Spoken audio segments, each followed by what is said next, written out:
Danny watches a lot of television and movies. John does not. Listen in as she tells him about what she's watching, and he tries to make sense of it all. Welcome to Watching My Stories with Danny and John. Hello, everyone. Hi, everybody. Overcompensating. Sorry. What? Well, it's welcome to Watching My Stories. Hi. I'm Danny. And I'm John. And here we are again somewhere. Yep. It's been another month. I keep saying we're going to come back and not do that. We keep saying we're going to do every couple weeks. And that's not happening. I don't know if it's the summer. We've had a lot of stuff going on. We bought a house. So we did buy a house. We're not moving for 9 more months, though. So what difference does that make? I don't know. It's just a big thing. It's just a lot of stuff. So forgive us if anyone actually listens and cares that we've been gone. If no one's listening, then it doesn't really matter. No harm, no foul. We're doing this for ourselves anyways. That's right. So I do have a lot to cover. I'm going to try and just go through some really quickly. And there's not a lot that you've actually watched, so that's very true. there won't be a lot for you to participate in. We're going to talk about Alec Baldwin in the Actors Corner. Mm-hmm. Do you have any jokes? You got no jokes. I heard a lot. I heard a lot that made me laugh, but I can't I don't retain. I retain even less than I used to, which was always not much. Not much. So it's frightening how much I don't remember. So no jokes. Sorry, what was the question? Okay, then let's get started. Fine. We're going to start with movies.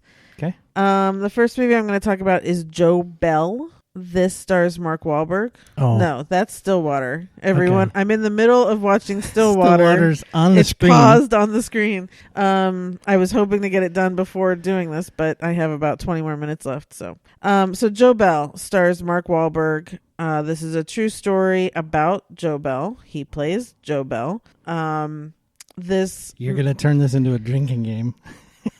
Every time she says Joe Bell. Joe Bell. It also stars Connie Britton, which I'll get to when I talk about White Lotus. And this great kid who plays Jade and his son called Reed Miller. Really liked this kid a lot. So the story of this is Joe Bell, they live in Oregon. Drink. Joe Bell's son, Jaden, is gay, is getting bullied at school. Mm-hmm. And this kid does everything right. He tells his parents, he talks to the guidance counselor, he gets beat up, he tries to turn the kids in, and the school doesn't even want to know the names of the boys that beat him up. Mm-hmm. Absolutely ridiculous. Anyway, he can't take it anymore. And literally, again, he did everything right. He called all of his friends when he was in such despair, saying, I can't be left alone by myself right now. And his friends just couldn't be with him. And so he hung himself. His dad, Joe Bell, was horrified by this and didn't know what to do. And in order to honor his son, he decided to walk from Oregon to New York because that's where Jaden always talked about he wanted to go and live. And so he decided to walk across the country, and he would stop at schools or wherever he could stop in order to talk about bullying and talk about his son and that sort of thing and bring awareness to the whole thing. So the movie is mainly that. It's him walking across the country. He imagines talking to his son along the road. We do see a few places that he stops and talks to, like he goes into a drag bar and stuff like that. So his world was opened by doing this because he didn't cut off his son when he found out he was gay, but he also wasn't celebrating it. Wasn't super supportive. Right. Okay. Jaden was a cheerleader and they went to watch a game and people in the stand started making fun of Jaden, and instead of defending him, he got up and just left the game, so that sort of thing. He didn't support his kid, but he also didn't defend him. He but he didn't kick him out of the house either. Yeah, he didn't. He did say, "I still love you." Like, he was very loving, But anyway, so I get what you're saying. Yeah. So this movie, slow. It felt like it didn't know where it was going entirely. I wanted it to be more of a father son thing. I wanted it to be of this awakening of this man. That kind of happens, but not in a big enough way, I guess, that I wanted it to. He also wasn't a real wonderful guy. And we see a lot of rage and anger in him, and his wife kind of finally saying something about that. The biggest mistake I did, and I'm going to spoil this for people who don't know the story, is what I always do is I Google while I'm watching the movie. I wanted to find pictures of the real Joe Bell and Jaden, and I wanted to see the story. And let me tell you, for the first time I think I've ever done that, it completely ruined everything. Because here's my spoiler alert, so skip a few minutes if you don't want to know. Joe Bell was actually struck by a truck and killed on the road in this walk. He never made it to New York, sadly enough. And so I Googled that before it had actually happened in the movie, which really kind of ruined that whole ending.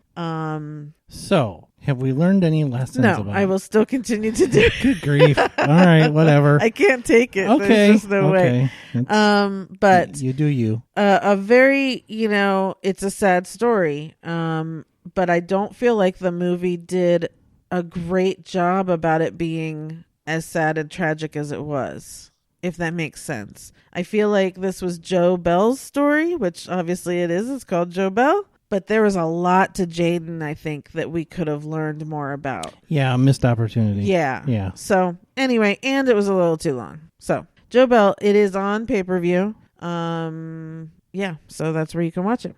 Okay. Next movie is called The Last Letter from Your Lover. This is on Netflix. Stars Shailene Woodley and Joe Alwyn, Taylor Swift's husband or whatever. So Taylor Swift is married? I don't know if they're married or engaged. Oh. I think no one's really sure. I didn't know she was that close, so I'm surprised by the whole thing.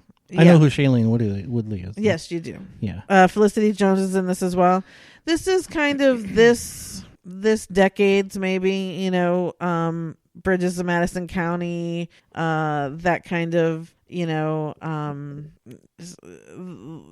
in a bad marriage and now this person comes along and I have a great affair and am I going to leave my life for it type story. I believe the olden description of that is star-crossed lovers. Possibly, yeah. So the way this one's told, though, is Felicity Jones is in modern London and she starts to find a letter between these two people that obviously addresses their secret affair. Yeah. And we go back in time, and that's Shailene Woodley and this other dude played by Callum Turner, who I've seen before. He was in Emma, I think, like the latest iteration of Emma. Anyway, so we see that she's married to Joe and he's just not great or whatever and all this stuff. And it's a great story. It's actually pretty cool the way the whole thing turns out. It's also a little bit of an affair to remember thing in there at the end. And we haven't had a story like this, one of those kind of really romance movies, where you're kind of dying for these people to find each other or whatever. Again, a little slow to get there for me. I liked it. I enjoyed it. Just prepared for it to be a little slow, and not as gut-wrenching as like Bridges of Madison County. Not at all. But it's still nice and lovely, and they're all good at what they do. So it's on Netflix. One of those like Sunday afternoon movies for me. Mm-hmm. So that's The Last Letter from Your Lover. The next one is called All My Life. This is on HBO Max or HBO. Were you going to say something? No, sorry. I just snapped awake again. I was like, what? What's going on? This stars Harry Shum Jr. Everyone will know him from Glee. I think he was also on a CW show after that. But this is also based on a true story, and the real couple is shown at the end. Where I didn't write the girl's name down, and I'm sorry. But anyway, these two people meet. They fall in love. They get engaged. And then he is diagnosed with cancer and he only has a few months to live. And so it's about their love, their desire to get married anyways, and that. And then just, and so the nicest part about this movie, I'll actually say, is that at the end they show the real couple. They show them on their wedding day because like all their friends, they did a GoFundMe and all their friends put together this wedding because they wanted them to have like this really nice big wedding to remember and stuff. And he died, I think it was 182 days after their wedding. So it's one of those. and I'm certain the real story is just much better than the way the movie depicted it. To me, it just felt like it might have been the two of them. I didn't feel like there was a lot of chemistry between the two of them. I actually felt like for some reason this girl, the way she would look at him was weird. I don't know. So I was taken a little out of it by like that. Yeah. I was taken out of it for some reason, and I didn't even cry. Hello. Wow. So there was definitely some disconnect there for me. But again, Sunday afternoon, you're looking for something to watch. It's on HBO Max. It's called All My Life. It's a lovely story. And I actually know someone else who like bawled their eyes out and was a mess. So I think maybe it's just me. Maybe it was the day. I don't know. So yeah, I have nothing to yeah. Okay, next movie I'm going to talk about. F9, the latest in the Fast and the Furious franchise. Yes. If you must. So these movies are never going to be the same after Paul Walker's gone. Period. I got to just put that out there. Well, they're never as good. That doesn't stop them from making them. However, they can still make me cry at the very end of this movie just by mentioning him and making his car pull into the driveway, and I'm a freaking mess. So, the fact that they kept Brian alive, and now Dom's kid is named Brian, and so it's just lovely that the way they keep him going. But they're never as good as when Paul was in them. That being said, good is also a relative term when it comes to these movies. They're just fun. You have to suspend all belief, all theories of physics and everything. You just got to go in. You're going in for a good time, and you're going in for the relationships of these people. You're going to be entertained. You're going to be entertained. Well, no, I mean, that's why you go. You don't expect something that's going to win an Oscar or even come close. But you go because you know it's going to be entertaining. But that being said, everyone's good in it. Helen Mirren's in this one because she was dying to. So they gave her this little 5-minute deal where she gets to drive around, and it was freaking awesome. I'll watch Charlize Theron is in this one again. John Cena shows up in this one as Dom's real life brother, which was a little weird. But we also got this whole backstory to Dom and his dad and all this stuff. Han came back in this one, which we kind of knew from the last one, the one before, that he was probably still alive. So there's a lot of story here. Look, these are not the top movies of all time. This isn't the top franchise of all time for no reason.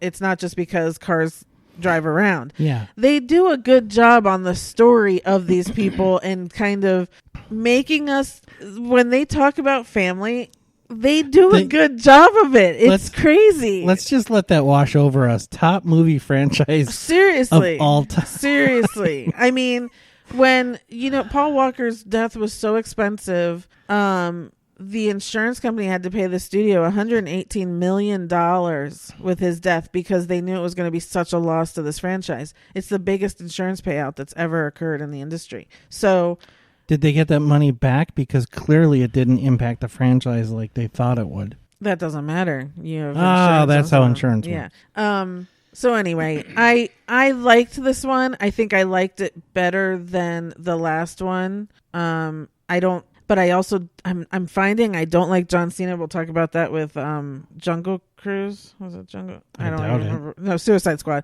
I don't like John Cena in the action movies. Mm-hmm. I only like him in the comedies I see him in, like Blockers, and I don't even know. But for some reason now, watching these two action movies with him in it, I don't like him with the action movie. Yeah. Well, that was, yeah. So anyway, I don't want John Cena to stick around, but I think the issue is that, Dom, whatever his name is, and The Rock don't get along. So it's hard for them to put those two in the movie again together. So, so there's going to be another Hobbs and Shaw movie, I guess, which Hobbs and Shaw was a fantastic movie. Can you imagine being in the room where those two aren't getting along or there's tension? Yeah. I mean, you could cut the testosterone with a knife. Right. And I'm sitting there, and I'm watching this one, and I'm watching Dom do his thing, and I'm just like, dude, again, I don't know how old he is now at this point, but it's just one of those things where it's like, who would have thought this movie would have 9 of them, let alone, well, and that's not including the spinoffs, let alone be this successful. And it's just kind of like, man, I don't know what it is. It just ties into something with people, and I'm gonna say I'm one of them, and I don't care, whatever. If you love it or hate it, and if you hate it, I get it, but you also may not have watched them. So, and this one brought in the dudes from Tokyo Drift, which honestly I've never watched, because back then it was like, well, if Paul's not going to be in it, why would I watch it? Because I thought that was going to be the last one. You and the insurance company. And that was mean. I don't think so. And so Paul was in the first 2, and then when they did Tokyo Drift, I was like, well, I'm not going to watch that. Mm-hmm. But I knew the kids in it, and I knew like the story of whatever. And so they brought those kids back in this one, which was actually pretty cool. So it's just a lot of, it's a lore. It's almost like its own Marvel universe. There's like this whole backstory and lore that they've given these characters, and there's so much to it. It's really interesting. But anyway, so that's F9. It's on pay-per-view. If you wanna go for it. It's also in theaters still. When the internet troll comes for you for comparing this, no one listens. Doesn't matter. The troll is out there, and when it comes for you, I'm not going to defend you if you're going to come. No. Okay.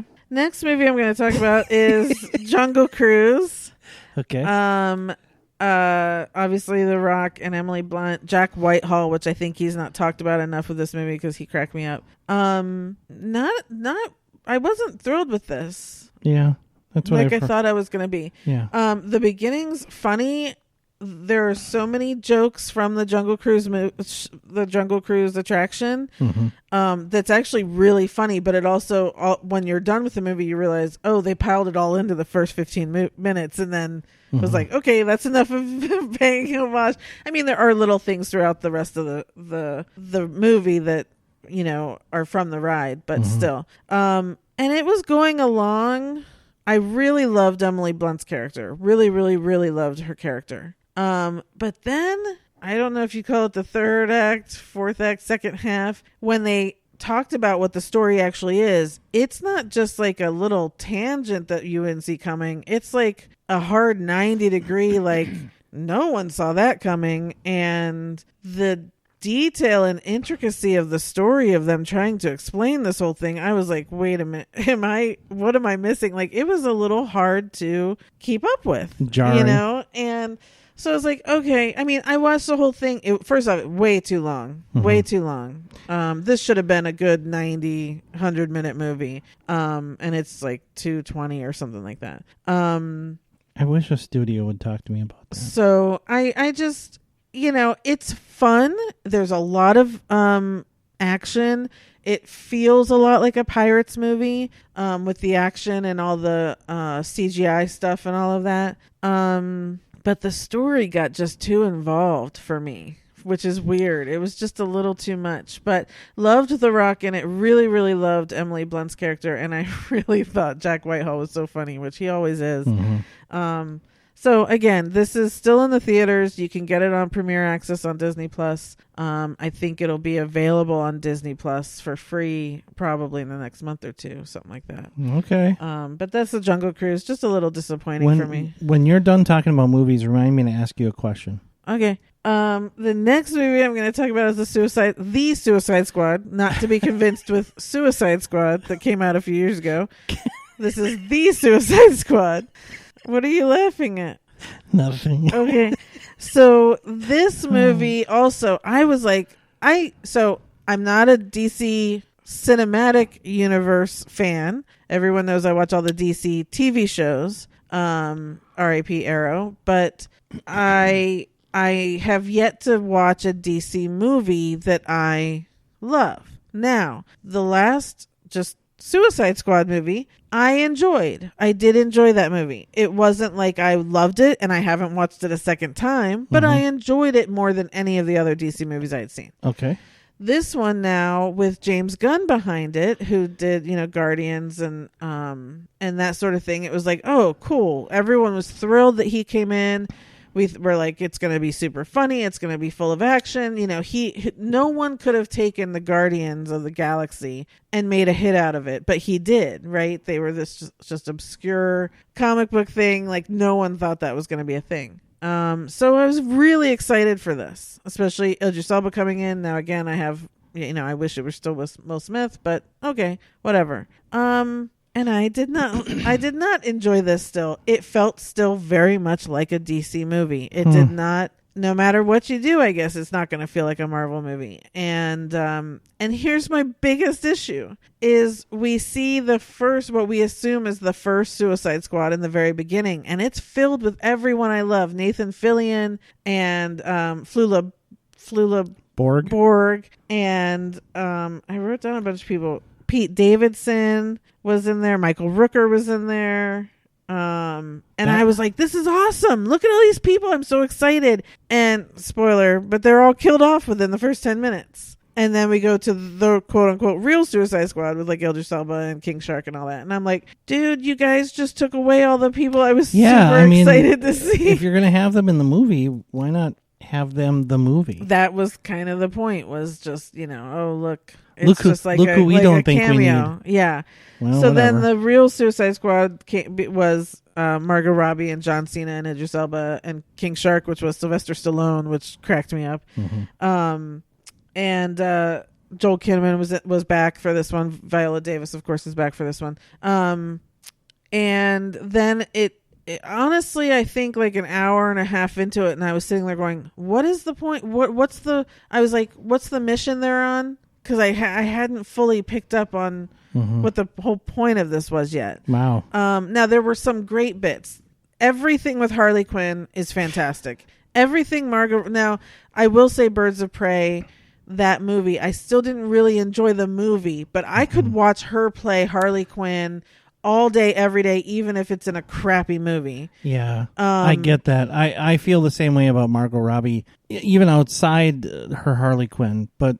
So I did see the first Suicide Squad, and I've seen her in other stuff, and there's just something about her. I mean, she's just very dynamic. She's great. She's so engaging. But she's so good as Harley Quinn. Yeah, I mean, it's crazy. They gave her like this whole section of this movie, and it's actually pretty gorgeous, pretty fantastic, pretty violent. She's just so perfect. So she's great. I liked all the characters in this one, except for John Cena. Again, there's something about him in these action movies. I'm just not sure. Like I told you, I think I swear I'm seeing him stomp his feet when he hits someone in the face. Like I don't think the wrestling thing. Dun, dun, dun, dun. It just all seems so fake when he's fighting. I don't know what that is. I didn't really enjoy the story. I really loved, there was a new girl, did I write her name? Daniela Melchior. She was fantastic. And then the polka dot guy, David Dastmalchian, I'm sure I'm saying that wrong. He was really good. I liked all these people. The story was just like, blah, blah, blah, like, come on, let's get, and then it was like, I don't know. So I don't know. I was surprised because I heard so many people, especially after the premiere, there were a lot of TikTok people and everyone that saw it, and they were just like, it's so awesome, it was so great. And I'm just like, is there something wrong with me? Because I really was completely underwhelmed again, not feeling the same as I did with any other Marvel movie. Obviously, I felt the exact same as I did with any DC movie I watch. It's just underwhelming, and they're just drawn out and slow, and there's just not that spark. Yeah, So I don't think you can listen to the masses. I don't. A cat getting startled by a cucumber gets 4 million views nowadays. So clearly the masses aren't that discriminating. Yeah. So that's the Suicide Squad as opposed to Suicide Squad on HBO Max or in theaters still. Okay. Yeah. All right. Next movie I'm going to talk about, I loved, and I can't wait to watch it again. Okay. It's called Coda. It's on Apple TV Plus. Yeah. This stars Marlee Matlin.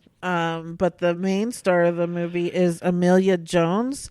She's also in the show Lock and Key, which we are I'm rewatching the first season and introducing John to Lock and Key because the second season comes back in October. Is that the middle sister? Is it the? It's the sister. There's only one sister. Well, she's in between the two boys, so Yes. I said middle because she's. Yes. Yeah. Well, Yeah. Okay. So she's in this. She sings in Coda, and she has the most gorgeous voice. I put this movie on going, I'll just start it because I didn't think I would like it anyway. So I was like, I'll start it. I'm going to lay down and take a nap.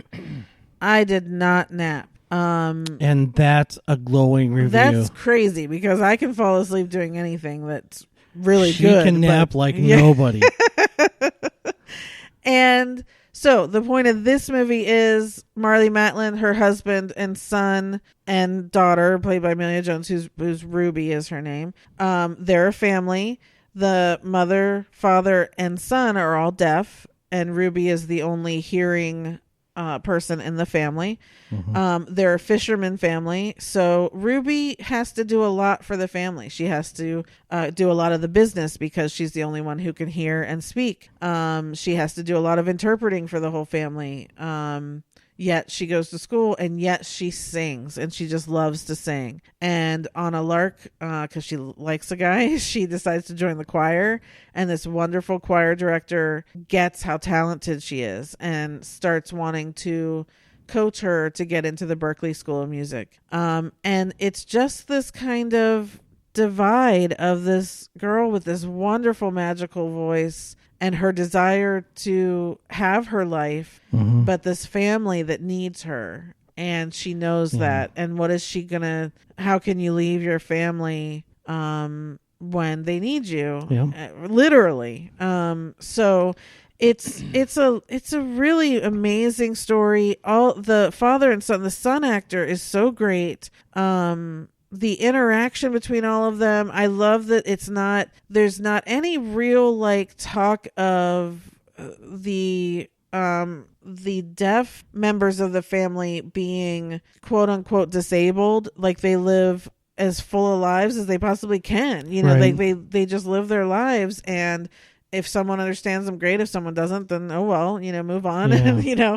And so it's just so good. I just can't wait to watch it again. And again, the music, I think it was because of the singing that really drew me in. Sure. Because her voice is just so good, and so I couldn't stop watching. Right. So it's called Coda. It's on Apple TV Plus. I highly, highly, highly recommend this movie. Okay. It's just lovely. I cried a lot, but like some happy tears, some just, knowing kind of those feelings of just, Sure. What do you do with your life when you have these forks in the road, those sorts of things, and just lovely. So anyway, highly recommend it. Yeah. Okay. And then the last movie I'm going to talk about is actually a documentary on Amazon Prime Video called Val. This is Val Kilmer's documentary. Yeah. This was so good.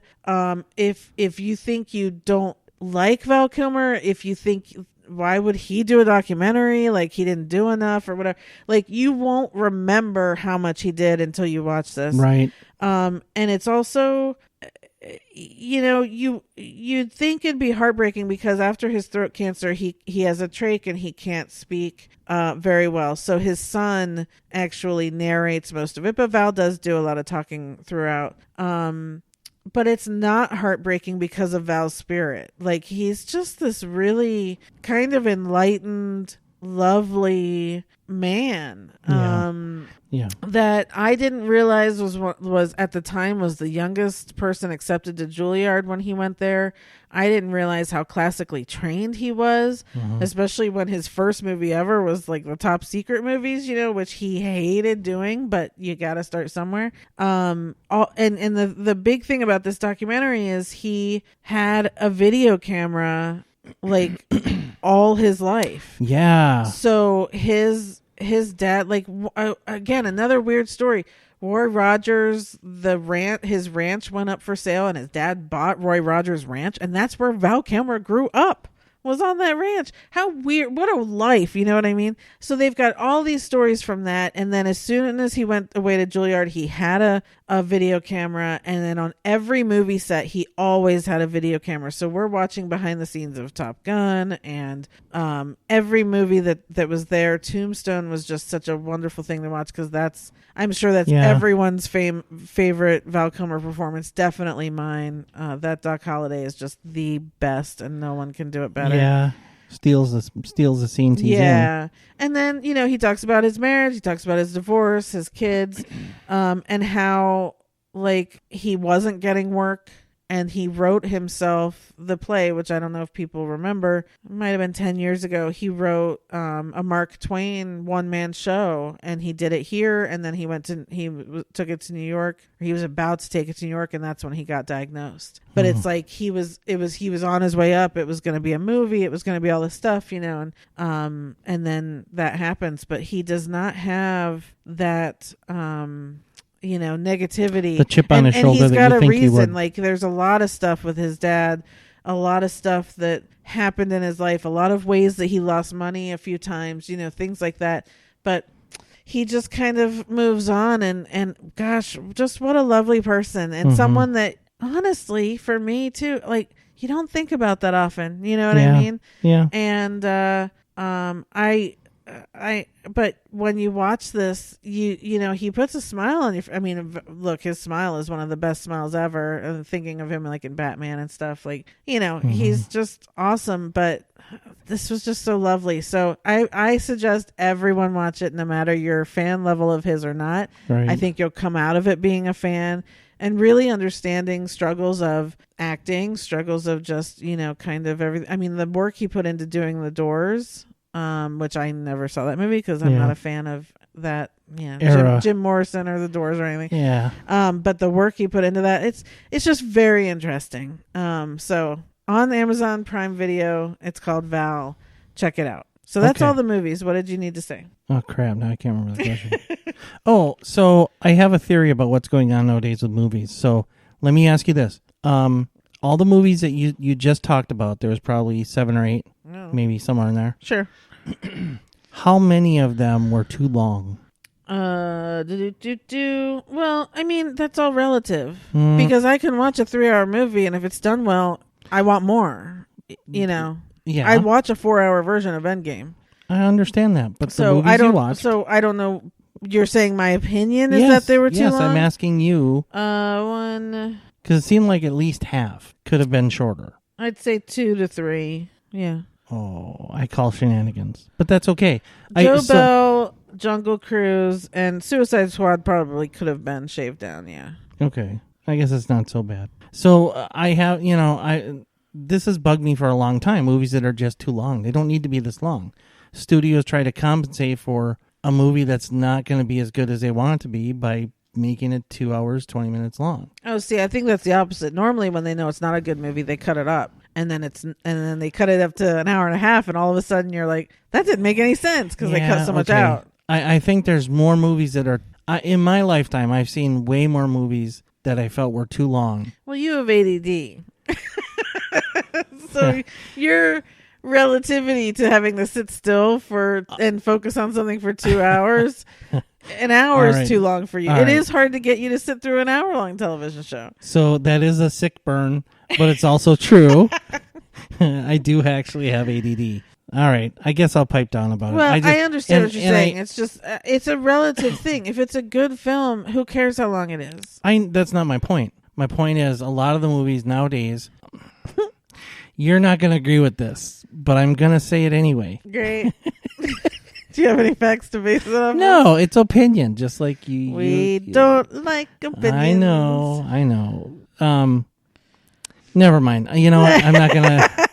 I give you back the floor. Okay. Go ahead and move on the TV. Okay, we're moving on the TV. Sorry about that, folks. First show I'm going to talk about is on Peacock, and it's called Dr. Death. This show was based off of a podcast called Dr. Death that I listened to as well, and this is a true story. Mm-hmm. So this stars Christian Slater, Alec Baldwin, and Pacey, aka Joshua Jackson. And Pacey is Dr. Death. And it's a true story of this guy who went to medical school and became this doctor. And then, like, out of the 32 surgeries he performed before really getting caught and stopped, I think like 28 of them were botched, either with fatality results or disabled results or whatever. Like, he would just bad wording, but he would dig into these people and kind of play around. He tried stuff. It was like, and we still don't know, was he trying? Did he think he was doing a good job? No. Is he truly a psychopath who just wanted to see what would happen? Yes. If he did this and that and whatever? Yes. Or did he not know what he was doing, but he didn't have his ego kept him from telling people he didn't know what he was doing? And it's a little bit of all of that combined. You haven't watched. I haven't watched it, but he did not fulfill all of his training hours. He did not do all of his residency stuff that he was supposed to do. There's a lot of training that was missed. But most people would go, I don't know what I'm doing, and let me get some more training in. So, it's a little bit of all of it, really. The point to all of this is, it really isn't about him. He's in prison, thank God, and these poor people who were left in his wake, and it's horrible. It's all horrible. But the point of this is really the hospital system and the medical boards and how he was able to continue doing it. Mm-hmm. People complain to the medical boards. Well, they always take the doctor's side, and basically the doctor just has to go, everything went well. It was just a flaw that this then happened, or this happened, or he can blame it on an anesthesiologist, or he can blame it on something else. Mm-hmm. They'll take the doctor's side because, again, no one wants to blame a doctor, and then you've got malpractice and you've got all that stuff. So as many complaints as there were to the medical board, nothing is shared. So he would leave one hospital, and because nothing was actually on his record, another hospital would hire him and give him surgery privileges there. And then when he screwed up there, he could go to the next hospital and blah, blah, blah. The point being, this is happening now. This is still happening. This is still the system that we live in. There has not been a correction to any of this. Mm-hmm. So for people who have to have surgery done, you have to try and get as much information as you can. And I don't know how that happens, honestly, because the board isn't going to give you a lot of information. You can in some states, you can find out how many malpractice suits have been paid out by doctors. It just depends where you are and the amount of work that you can put into it. There needs to be a Yelp for doctors or something like that. You may not get, actual health board input, but nowadays there's so much out with social media that if you can Google and really dig. Yeah nowadays I think it's harder to have it happen. I agree, it's probably happening still, probably to a smaller scale and maybe not as nefarious as this, but there's guys out there, doctors out there doing all kinds of bad stuff. Yeah, it's just, it is still this thing of like, if you have a bad outcome on your personal surgery and the doctor says, oopsie, it was this, and this that happened, you don't necessarily then go and start a website saying this doctor sucks because of this, and this, and then find out that it happened to 10 other patients. Like that's where, again, because we do need a Yelp for doctors. Yeah, I was just going to say. We need a lot of feedback and a lot of things to start to go, oh, that happened there and there and there and there. Mm-hmm. Now I see a trend versus, oh, you just had a bad experience, or you didn't like the way he played music, or, like there's different levels of everything, right? So anyway, it's a great show. Pacey's really good in it. He's really, really good in it. And then there's also a follow-up that Peacock has put together that's more like a documentary about everything with the real people. Mm-hmm. And that's called like Dr. Death, the truth behind something, So anyway, so check both of those out. They're both really, it's a fascinating story because it really does get your brain going, like, what is happening here? Like, he would go in with dirty scrubs every day, like the same pair of scrubs he would wear every day. Like, it's really crazy. So check it out on Peacock, Dr. Death, and I hope Pacey gets some recognition for that one. Okay. The next show I'm going to talk about is just a really throwaway. We'll get this done in two minutes. Love is Blind After the Altar on Netflix. If anyone remembers a couple years ago, the Netflix show Love is Blind, where they talked in pods and they never saw each other until they got married. This is one of the very few shows that I got into, and so they just had a 2-year follow-up because 2 couples did get married, and they had their 2-year anniversary, and they're still doing well, and so they all got together to celebrate these 2 couples, and all the other people from the cast came on, and we got to see how they're all doing. And it was interesting. It was like maybe 90 minutes worth of, of a show just to catch up. I thought I'd throw it out there because I find that interesting because I liked some of those people. So that's still on Netflix. Love is Blind After the Altar. Okay. Next show I'm going to talk about that finished, and it's been a while since we've been on here, is the 7th season of The Flash. I don't talk about network shows a lot. But this season finished, and I'm struggling with a lot of these shows after Arrow's been gone. I don't know why. Supergirl comes back, I think, next week, and it's her final episodes. I just, I love The Flash. I love everyone that's on it. This season went kind of crazy. We've got new people coming on and old people leaving, and it felt very disjointed because some of the cast members, you could tell, were gone for episodes for no reason. Like they were like, oh, she's in bed like for 3 episodes, and I'm like yelling up the stairs, I'm leaving, and I'm like, where is she? So just like weird stuff like that, but I still love The Flash a lot. They need to kick it up somehow in the next season to get there. So I just wanted to mention that quickly if anyone out there's still watching those shows. Okay. Then the next show, it was the 4th season, which was also the final season because it got canceled, of Good Girls, which is on NBC. So you can also catch this on Peacock if you didn't watch it. And what sucks is, this was one of those shows I loved in the first season. And these 3 women, Mae Whitman, Retta, and Christina Hendricks, best friends. They rob a store, and then it turns out the money they robbed was actually like mob money, or this big gang crime syndicate. Yeah. And so the rest of the show has just been them kind of getting into more trouble and then getting out of it. And at some point, I think in the 3rd season, I was like, okay, it's getting a little old now because they like skirt it so quickly. Like they get like, even the FBI got involved, and they would skirt out of getting the FBI on, off their back somehow and all this stuff. And I was like, that's getting a little old. But this 4th season really kicked it up a lot, and I'm so upset because of the way it ended. It could have been a really great 5th season, and I'm so bummed that it got canceled now. Because when it got canceled, I was like, that's okay, whatever. I like I said, I've been tiring of the show, whatever. It's no big deal. But I think they were leading it in a really good space for the 5th season, so it was kind of depressing. But all in all, it's a great show for 4 seasons. I think there are only like 14 episodes a season. I highly recommend anyone who didn't watch it go back and watch the series because it's really worth it, and it's a lot of fun. It's a lot of fun. And Matthew Lillard was in there, and it was just a lot of fun. Okay. So there's that. Next show we're going to talk about is the 1st season. Of Ted Lasso. Oh my gosh. So yes, this show came out last year. I watched 2 episodes of it last year and then never got back to it. And for whatever reason, you and I were sitting around going, we've got nothing to watch. And I said, well, the 2nd season of Ted Lasso is coming out. I've been wanting to get back to the 1st season. And you go, okay, let's try it. Yeah. And thank God we did. Oh my God. Yeah.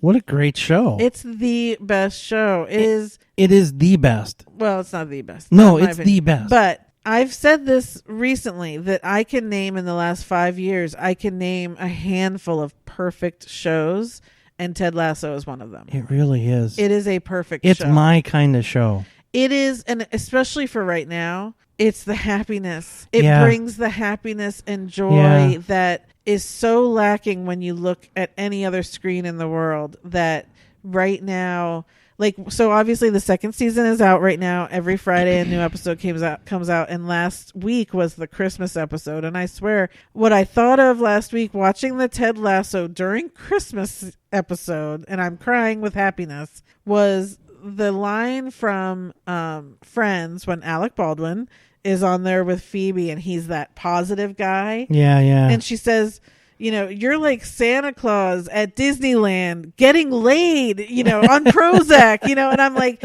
that's what Ted Lasso Christmas episode felt like. Like, it's just this happy, and it's not happy. Like, there are things that aren't, it's not just this fake happiness. It's real life, but with optimism and good people. That's what the difference is here, is that everyone on here is a good person, and that there's no one saying they're wrong for being good, which makes a huge difference. When you have those shows where there's always that nag or that thing, no one on here is saying don't be this good. Yeah. Even the bad person after a couple episodes said, I'm done with this. I'm going to be nice too. And you didn't like what's his face? Jason Sudeikis? Yeah. I was not a huge fan of his. Right. It's hard for me to get to watch stuff with him, and I thought that's why you wouldn't watch. Yeah, there's a handful of people that are just like that. I don't know why. I love him. Put my finger on it. The Jennifer Garners and and there's just some people that I'm just not a fan of. But giving each one of them a chance, and it's Jason's turn now. I've warmed up to them, and he's no exception. This show is, I kid you not, perfect for me, because I don't like a lot of tension in shows. Right. I don't, I try to be an optimistic, positive person. I really do. He used to be. I've dragged him down. We've been together. But he used to be.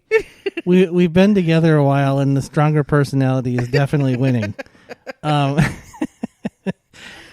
it is such a great show because it's realistic situations. There, obviously, it's fiction, but it just goes to show how it makes a person feel, and if you just approach it from a positive standpoint instead of just being negative all the time. Right. Especially in a sports scenario, which I think is unheard of. Yeah, I mean, he's a guy in over his head and something, and he's a positive, upbeat person. He just does his thing, and it can go two ways. He can just get all wrapped around the axle and get fired and out of town, or it starts to wear off on people, and that's what's happening. But the beauty of this show is the ensemble. It is also 100%. Coach Beard. It's also, the whole, it's Higgins or Spratt, Yeah. It's the owner. She's fantastic. It's such an ensemble, and it's such a wonderful ensemble and they all have their stories and they all have their things. And honestly, I can't differentiate season 1 from season 2 right now since we're in the middle of season 2. Mm-hmm.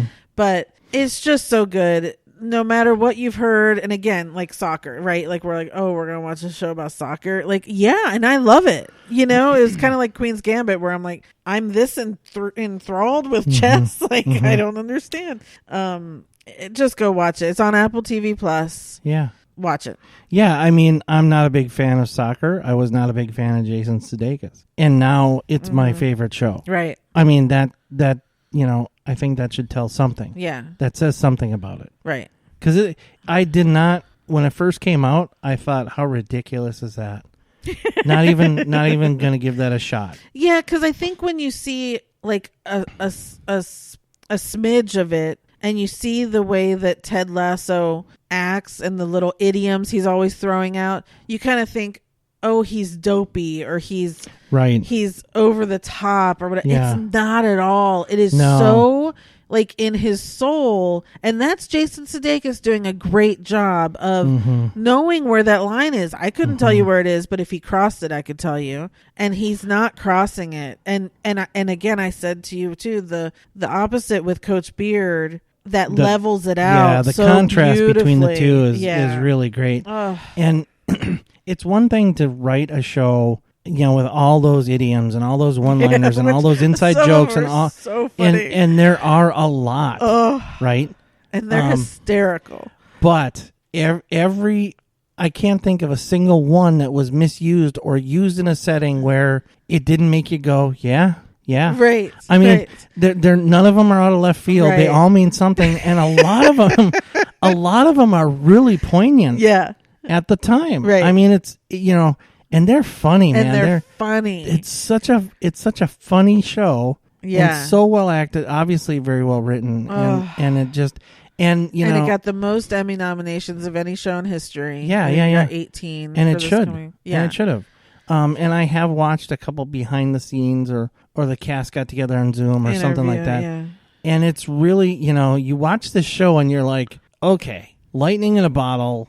These people can all get along together when they're on the set or whatever. And it turns out they all genuinely like each other. And some of them have been friends, like Jason and Coach Beard have been friends for a long time outside of, they're I want to say they're writing partners. Yeah. And they've known Brett Goldstein, Roy Kent, for a while. And he's a stand-up comedian.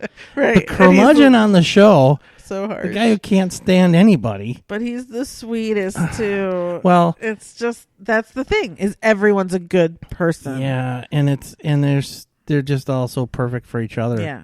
It's a perfect show. Love it. Perfect show. And I'll tell you, I only say that about The Good Place, Afterlife, Handmaid's Tale, Lost. Yeah. To me, those are my handful where I will say it's a perfect show and I will die on that hill. And I know there are others too, but the Top ones 5. that are in my top, Yeah. it's there's just not a misstep at all. Yeah. And I can't wait to rewatch all of Ted Lasso again. It'll be my third time, so I'll happily do it. Yeah, and by the end of the first season, I was really nervous about season 2 because it's like this was such a good show, such a great season, and like you can count on one hand the number of shows that have gone on and nailed the second season. Right. So it's like, oh, this was such a great show, and now the first season's over, and it's going to go, they're going to hit the ditch. And no, the second season is great. Right. Yeah. So keep it going. Yeah. I got my fingers crossed. Yeah, I'm excited for the Emmys for that. But it's on Apple TV Plus. Go watch it no matter what. It's half-hour episodes. Whatever you think of it, just go watch it and give it a shot, and it will have you smiling. Yeah. Period. Whatever your opinion is, if you haven't watched it, yeah, it will be different when you watch it. Right. It's the best. It'll change it. Yeah. Okay. So that's Ted Lasso. Next show I'm going to talk about is also an Apple TV Plus show called Schmigadoon. Okay. So this was presented by Lorne Michaels, starring Keegan-Michael Key and Cecily Strong, and a crap ton of other Broadway people and good people, Kristen Chenoweth, Aaron Tveit, and of course I'm gonna blank, Alan Cumming. Going through. They needed something to do over Jaime, the last year. Camille from Jane the Virgin. What's his name? Jane Krakowski. So anyway, point of this is I think it was only 6 episodes, and I miss it because tomorrow's going to be the first Friday without an episode, and I'm sad. This is a musical satire. They are not making fun of old musicals like Oklahoma and Seven Brides for Seven Husbands, whatever, all that stuff. It's not making fun of them. It is bringing them into the modern world to say how stupid, just how judgmental they were and how, in their little bubbles they were, because that was the time then, right? Well, a lot of them have not aged well. So the point of the show is Cecily Strong and Keegan-Michael Key are together. They're doctors in modern world, whatever, and they go on like this camping trip. They've been together for 3 years or something. And they get lost in the woods and they cross this bridge, and all of a sudden they're in this town called Schmigadoon where everyone's wearing these old-timey outfits and they are singing these musical numbers. And it's determined that you have to cross the bridge again. They try to leave the town and they can't. It just keeps taking them back to Schmigadoon, and they're told you have to cross the bridge with your one true love in order to leave the town. And they're having a lot of problems at this point in their relationship, and so they kind of decide to break up. And then they try to figure out who else in this town then am I going to fall in love with in order to cross the bridge and get home. Mm-hmm. And it's throughout this that every episode has 2 or 3 numbers that are so so sorry, are so perfectly satirical of those older musicals and pointing out all of the flaws that, you know, are just so inherent and so obvious when you're looking at those old musicals. Sure. It's just fantastic. Everyone in it is so good. They all do such a great job. The music was so funny and perfect, like just on point. So I just loved it. I can't think of all the other people that are in it, and I'm missing so many people. It was just Adrienne DeBose, who's from Hamilton, and now she's going to be in the Spielberg's West Side Story in December. She's fantastic. I mean, it's just all good. And so many of the characters, if you've watched those musicals, you don't have to be a super fan like me. If you've watched them, you'll get a kick out of it because they bring in so many characters that you've seen. You know exactly who that person's supposed to be and from what musical, and who that person's supposed to be and from what musical, right. Whether it's Sound of Music or Oklahoma, Music Man, all of those. Right. So it's really funny, but as a super fan, I think the Broadway community has really loved this show, and I haven't heard that there's going to be a second season. I have no idea. It would seem kind of silly to do, like have this little gem out there would be perfect, but I'd also totally welcome more because for me, I just love anything that's musical. So sure. So that is on Apple TV Plus. Definitely, again, only half hour, maybe 40-minute episodes of Schmigadoon. Totally worth checking out. Okay. Next. Let me add something. Yeah. Rogelio. Yes. That's you. it. That's all I got. The next show I'm going to talk about is the second season of High School Musical, the musical, the series. This is on Disney Plus. I'll never not laugh at that title. I know. I don't know why. Oh, you don't know why? No. Okay. So the second season ended a couple weeks ago. I liked the second season. I didn't like it as much as the first season, where we're really getting introduced to everyone, and it felt like the music was better in the first season. This season they were doing Beauty and the Beast musical, and so most of the music was from there, and then there was some original music. Everyone knows the drama now with Olivia Rodrigo, and she's now this superstar, has her own album. Everyone knows everything about that. But it was a good season. If a third one doesn't come out, I'm not going to be hurt, but if it does, I'll still watch it. So that's kind of all I have to say. Am I the only 45-year-old who's watching this show without kids sitting around them? Possibly. So maybe I'm not the one to I guarantee not. Well, it's like last weekend I taped and watched the animated Descendants Royal Wedding special. And I thought, I'm sitting in my room watching, I'm like, is anyone else watching this who doesn't have kids? But so you are 45 because you just said you taped something. Well, what else do you say? You recorded it. Oh, well, it's all the tape. same. What's this tape? Whatever. Anyway, the Descendants thing was also pretty cool, and they had a sweet, sweet little moment thinking of Carlos, who, anyway, if you know, you know. Anyway, okay, last show I'm going to talk about. Okay. Finally, is called The White Lotus. This was on HBO. Heard of it. And so you can go back and watch it on HBO Max if you want. I don't think there's a point for anyone to go back and watch it. Oh, okay. I was very bored by this from day one. Again, Connie Britton. I've just never been a fan. Bless you. Steve Zahn's in it though. And who else? Alexandra Daddario, who I love. Anyway, the point of this was just a bunch of rich people coming to Hawaii to this resort, and they've all got their issues, and like they opened it up with a coffin going into the plane, like forecasting going home, and someone's in a coffin. So the whole time you're kind of like, I don't really care who dies. Who's gonna die? Please tell me. I'll if it's that person, I'll be fine. If it's that person, I'll be like, they're all kind of bad people and just annoying. And I don't know what the point of the show was. And it just got picked up for a second season. Now the second season is going to be a whole different crew, a whole different cast of people. So maybe they'll do better. I don't know. I just was very bored and I did not understand the point. Maybe I missed something. Again, it was just like, why do I want to right now? Why do I need to watch a bunch of white people being rich in Hawaii, just being jerks. Like, Yeah. I just don't Yeah. need it. So Okay. that's my take on that. So go watch it if you want. Okay. Okay.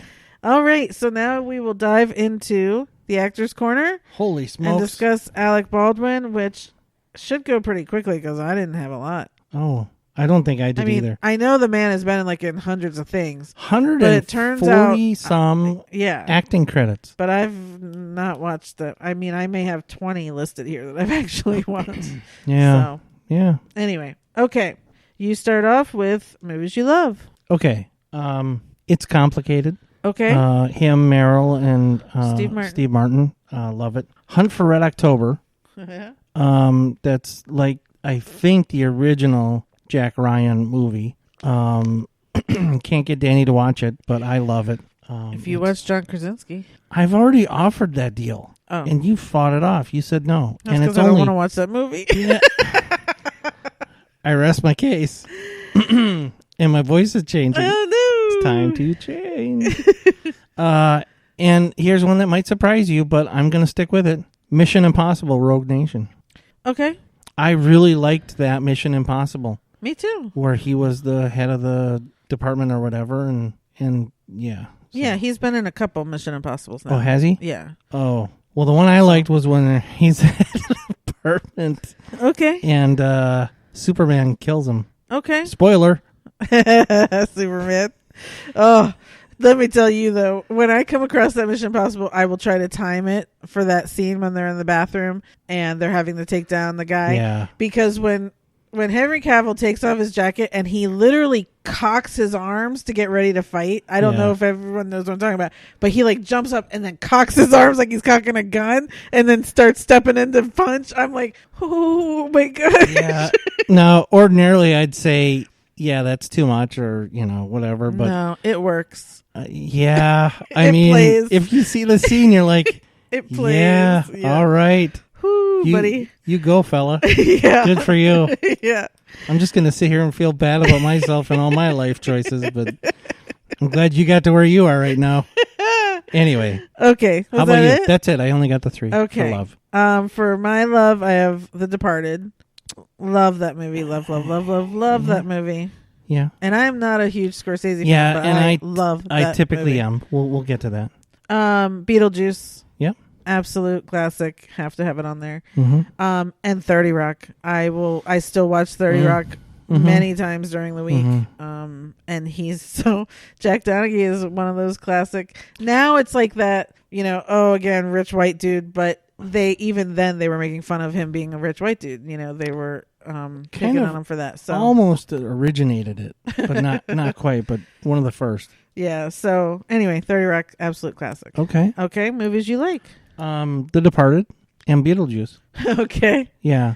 I am a Scorsese guy. I mean, Casino, Goodfellas, those are all, if they're on, I'll watch them, sort of things. But I don't know. I liked The Departed. I really did. It was really, really good. And that cast is, up there with one of the, they're the who's who. Who's who? Who. But, but there was just something about it. It just, at the end, it was like, yeah. Oh, I love the ending. Well, I didn't. I've never really cheered for Mark Wahlberg before, and yeah, sorry, Mark Wahlberg. Mocky Mock. Okay, and what else? That's it. That's it too. But so this for me, unlike, I just put all the other television stuff because I love it, but it needs to be. So the one episode of Friends where he plays Parker, and he's too optimistic. Will and Grace, his character in there was hysterical, and when him and Karen started dating, and oh my God, it was so funny and so wonderful. So I love those episodes. Yeah. And then I put SNL because it's not just him playing Trump on SNL. I mean, it's going back to Sweaty Balls. He's just got a good presence on SNL and a lot of good sketches on there. So. Yeah. I didn't even really think about SNL. Yeah. But I did mine fast and without thinking. All right, movies you hate. Miami Blues. That's the movie that I saw in the theater that I was trying to tell you about when we first talked about Alec Baldwin. was just didn't. I don't even know what that is. He is a convict, got out of prison, went to Miami and started, Got the blues? well, ultimately, but just started, escalating his life of crime. Oh. And just, Okay. I did not care for it. And I forget. I want to say Sarah Jessica. Yeah, Sarah.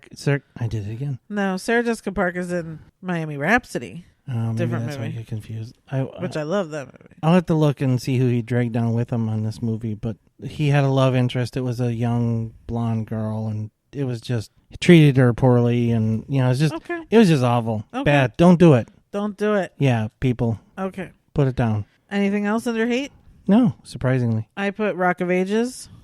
Oh my God, I forgot about that. Was the other one I thought of. Yes, yes, 1,000 times yes. I don't know. We haven't talked about that movie on here much, but it was watered down. It was Disney-fied, even though it wasn't Disney. But the Broadway show was very dark and a little dirty and all that, and they really lightened it up. And yeah, so the only good parts about the movie is Mary J. Blige. If you can watch her 2 songs, then you're good. Otherwise, the rest of the movie is not worth it. And we watched in a theater with Kevin Smith, and I still couldn't enjoy the movie. Yeah, I mean, so that was a soundtrack of my formative years. So that was good for me, but other than that, the movie was a complete loss. Well, not honestly. Taking Mary J. Blige is worth it. I obviously don't know her, so I'll take your word for it. Yes. Yeah, when I see it on, again, I time it out to make sure I come in and watch her songs, and then I don't have to watch anything else. I have a tenuous relationship with Tom Cruise anyway, but him as the brooding rock star was just icky. Hated it. I didn't mind him, and he had a good voice. It. But anyway, that's fine. We'll but move on. Yeah, Secretly Love. Okay. Okay, so this might be a bit controversial, but I put Notting Hill. So Notting Hill is one of my all-time favorite movies. I love it. If it's on, I'll watch it. His part in it was very small. His character name? Jeff. Yeah. Yeah. You said it, and it still doesn't even ring a bell. But I put it in Secretly Love because his part was very small. So for this category, it made sense when I did it. But that's fine. Yeah. That's it? Oh, yeah. Oh, okay. So I have It's Complicated. I'm certain I've talked about it a million times, and I know you put it under You Love. I love this movie and watch it. If it's on. Pretty much multiple times a week. Yeah. Because it's always on, which is lovely. Well, somebody was joking about it. I forget who it was, but, TNT, TBS, those movies in there, those channels, they rotate a lot of your favorite movies. Yeah. Shawshank is on there a lot. Yeah. If you're flipping through, there's always a lot of times there'll be a movie like this. You got to flip through like this. If you flip through those channels, a lot of times there's going to be a movie that you want to stop and watch.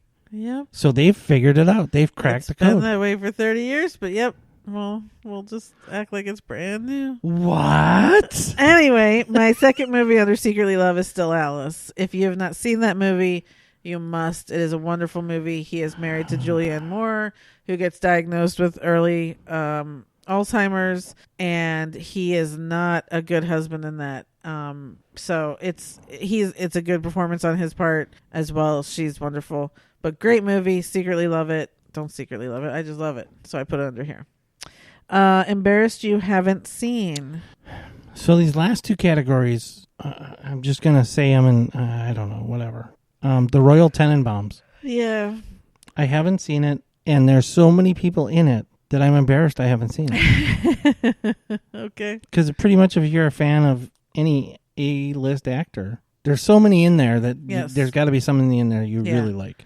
Wes Anderson has a new movie coming out. Yeah. There's a lot of good people in that one, too. Okay. That was it. I put on here Glengarry Glen Ross because I am embarrassed I've never seen it. I don't want to, but I am embarrassed I've never seen it. Okay, and adding to your watch list? Maybe I did these in the wrong order because I'm adding Glengarry Glen Ross to your watch list. Adding to my watch list. Okay. Now, I don't think I want to see it. Right. But it was one of those things. It looks like one classic. of those. Yeah. And maybe that's why I'm thinking I did this wrong. I probably should have put that in the embarrassed. I haven't seen it because it's on everybody's good list. but I do actually want to watch the Royal Tenenbaums sometime. Yes. So I'm You should. gonna switch those. Okay. I do have my honorable mentions list, of course. She's having a baby. I think that was one of the first times I ever saw him. The Juror, which was, I like that movie. The Edge with him and Anthony Hopkins, really like that movie. Yeah, with Demi Moore. I did have Notting Hill here, Pearl Harbor, Royal Tenenbaums, Along Came Polly. These are all things, he's some of them he's got small parts in and all that. The Aviator. Yeah, that Fun with Dick and Jane. Love that movie. Again, he's such a jerk in it. But, because it wasn't his like bigger roles, I chose to do ones where, it was really right. He had bigger roles in it. I did have Mission Impossible down here, Concussion, which is a movie I love. Paris Can Wait. It's a good movie. You can see that it rotates on the movie channels now. And then, of course, this Dr. Death, which was interesting. So, so that's Alec Baldwin. We did it on a Thursday night. Yep. Now we got to order dinner. It was an experiment. It was an experiment. Instead of doing it a Sunday morning. Yeah. We'll see how we feel about it. Yeah. I mean, I think it went pretty well. I napped through some of it, so I can't really say for sure. Because it's been so long, I had so much to talk about. I think that gets really boring. So, again, it's like when we do every couple weeks and I don't have as much. And I'm watching a lot of things right now that, over the next few weeks will be ending too. So, yeah. Anyway. All right. And of course, I'll be talking about Stillwater after 20 minutes from now when I'm done with it. That's right. Well, thanks for hanging with us. Yeah. Thanks for coming back and checking us out if you are listening. Otherwise, hopefully we'll be back in a couple weeks. And if you're not listening, never mind. What's today? Oh, maybe not. We'll see what's going on. Today's Thursday. Medical stuff coming up too. So. Oh, yeah. Yeah. Yeah. So we'll see. We'll try to get back in 2 weeks. I'm finally getting a brain. A home. Yeah, that's trying to do Scarecrow. That noive. That's it. Yep. Of course. Talk amongst yourselves. Okay, that's it. We'll see you in a couple weeks. Sounds good. Until then, I'll be watching my stories. Thanks, everybody. Thanks. Bye.